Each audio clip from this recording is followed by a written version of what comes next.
আমার মনে হচ্ছে ওটার ওভার ড্রাইভটা এখন ওদের মধ্যে আছে। ওয়ার্ল্ড কাপের আগে বা ওয়ার্ল্ড কাপটা শুরু হয়ে গেছে, গোছানো মনে হয় না আমার বসনিয়াকে।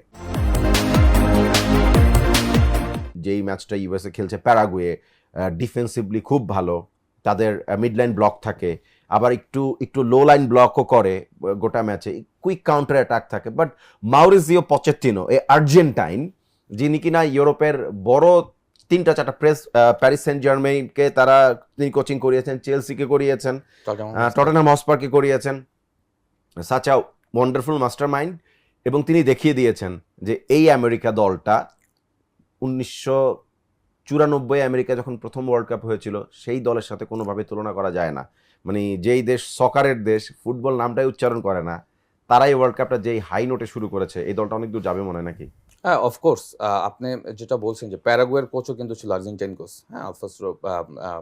সো সেই জায়গা থেকে যদি আপনি দেখেন, দুইটা ব্যাটেল আমরা মনে করছিলাম যে বেশ কম্পিটিটিভ ম্যাচ হবে, বিকজ দুইটা দলে যখন দুজন আর্জেন্টাইন কোচ থাকে তখন তো আসলে টেকটিক্যাল ইস্যুগুলি কিন্তু অনেক সামনে আসে।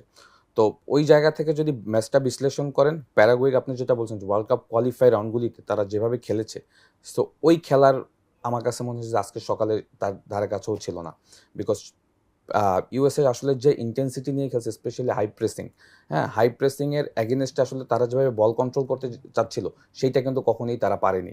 তো সেই জায়গা থেকে আমার কাছে মনে হয় যে ইউএসএর গেম প্ল্যানে একটা বড় অংশ ছিল তাদের সামনের দিকে যে 3জন প্লেয়ার ছিল, হ্যাঁ, চিলম্যান, ভালাগান এবং হলো আপনার পেলোসিস, তাদের যে রোটেশন মুভমেন্ট এইটা কোনোভাবেই কিন্তু আসলে প্যারাগুয়ের ডিফেন্স যে ব্যাকলাইন যারা, হ্যাঁ, যে ব্যাকলাইনের যে 4জন প্লেয়ার থাকে, ব্যাক ফোর, তারা কিন্তু কোনোভাবেই ট্র্যাক করতে পারেনি, যার কারণেই দেখবেন যে একের পর এক কিন্তু সুযোগ তৈরি হয়েছে।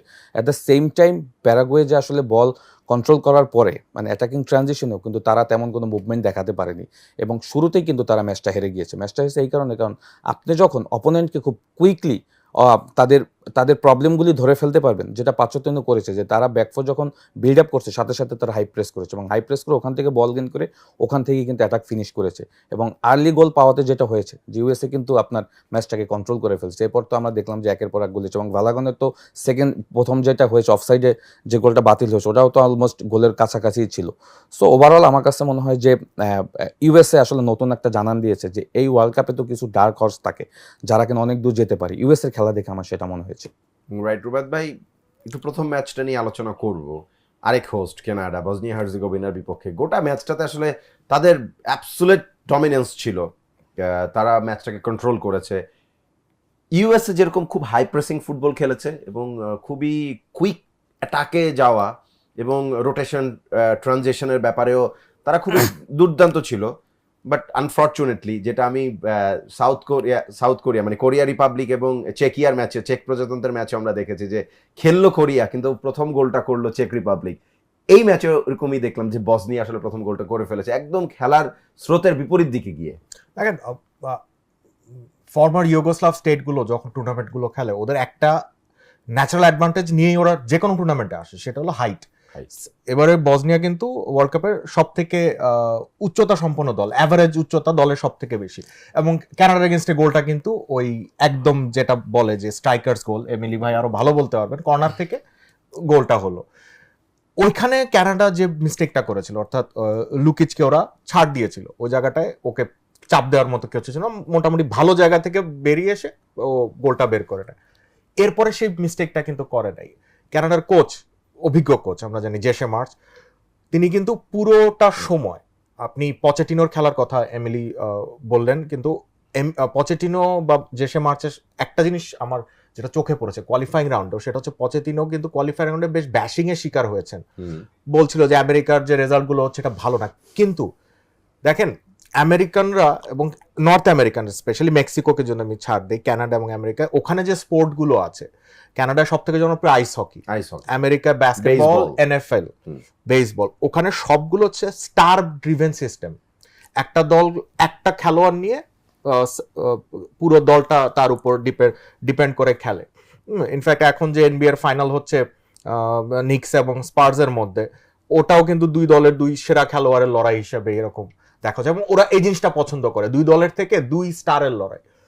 পচেটিনো যেটা করেছেন এবং মডার্ন ফুটবলে যেটা আমরা গত 10 বছর ধরে দেখছি, পেপ গার্ডিওলা যেটা করেছেন, সিস্টেম ফুটবল। রাইট, কানাডার জেসে মার্চ কিন্তু সেই জিনিসটা করার চেষ্টা করেছেন এবং আমরা ওটার সুফলটা দেখেছি। সার্বিয়া বসনিয়ান হার্জেগোভিনা, ওদের আবেগটা এখনো কাটে নাই। এক নম্বর কথা, ওদের সবথেকে অভিজ্ঞ খেলোয়াড় যে এই ধরনের সিচুয়েশন একটা সলিউশন বের করতে পারেন, উনি খেলেন না, এডিন জেকো ম্যাচে ছিলেন না। ওদের যে আবেগটা, ইটালিকে হারিয়ে আসছে এতদিন পর, খুব ইমোশনাল একটা ইভেন্ট ছিল। আমার মনে হচ্ছে ওটার ওভারড্রাইভটা এখন ওদের মধ্যে আছে। ওয়ার্ল্ড কাপের আগে বা ওয়ার্ল্ড কাপটা শুরু হয়ে গেছে, গোছানো মনে হয় না আমার বসনিয়াকে। I expected a bit more from them being a European nation. এবং কানাডার কাছ থেকে আসলে আমি যে খেলাটা দেখেছি, বারিং দেয়ার বেস্ট প্লেয়ার, ওদের বেস্ট প্লেয়ার কিন্তু ছিল না। আলফান্সো ডেভিস ক্যাপ্টেন, উনি ছিলেন না মাঠে। ইভেন্টুয়ালি তাদের সেন্টার ব্যাগে বম্বিচো মেইন সেন্টার ব্যাক, ও ছিল না। সো দুইটা মেইন প্লেয়ারকে ছাড়া কানাডা যে ধরনের সিস্টেম প্লেটা উপহার দিয়েছে এবং জেসে মার্চের, এটা সব থেকে বড় ক্রেডিট যে দুটো ইম্পর্টেন্ট প্লেয়ার বেরিয়ে গেল, ওদের খেলার ধাঁচ কিন্তু নষ্ট হয় নাই, যেটা রেজাল্টটা কানাডা পেল এবং পুরোটা সময় চেষ্টা করে গেছে। 70th মিনিটে if I am not mistaken তারা 1-1 করার পরে খেলাটা ধরে রেখেছিল এবং ভালো একটা স্ট্রাইকার যদি থাকতো, সার্বিয়ার হাইটের কেউ যদি থাকতো, ম্যাচটা বের করে ফেলতে পারতো।